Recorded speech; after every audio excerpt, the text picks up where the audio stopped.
movement that hurts most golfers is coming in towards an impact position where you are flipping the golf club. And by definition, a flip essentially just means that when you're hitting the golf ball, the club head overtakes the hands.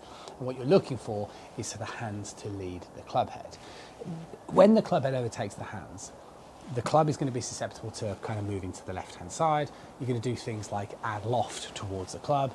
And obviously nowadays we should all know that there's a huge correlation between distance and your handicap. So if you're a flipper, this would be defining your handicap ability. So the question ultimately is, why? Why are you flipping? And the answer is actually relatively straightforward and pretty simple. The answer lies very much in your trail upper arm, this bit here. So if I sort of stood in front of you, bent my arm at 90 degrees and did this motion, this is known as an external rotation. This is a key movement within inside the golf swing. The golf swing, in terms of the backswing, should be triggered by an external rotation, and then there'll be a little bit more external rotation in the top of the backswing. So if I sort of stood here and did this, this is the amount of external rotation that will happen when I'm at the top of the backswing like so. Now, what I'm going to do is if I stood here, I'm going to do that external rotation, I'm going to do upper body rotation. That gets me into this position, okay?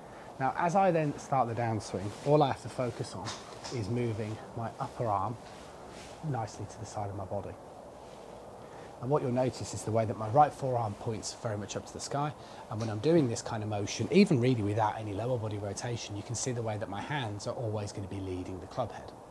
If you are somebody who is flipping, what is happening is that you are probably not producing enough external rotation in the backswing. So instead of looking this way, you look more this way.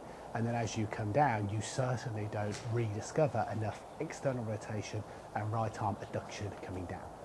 So the question is, how do you resolve it and what's the simple way? Well, this is why inside my teaching, I'm a huge advocate for external rotation inside the first move.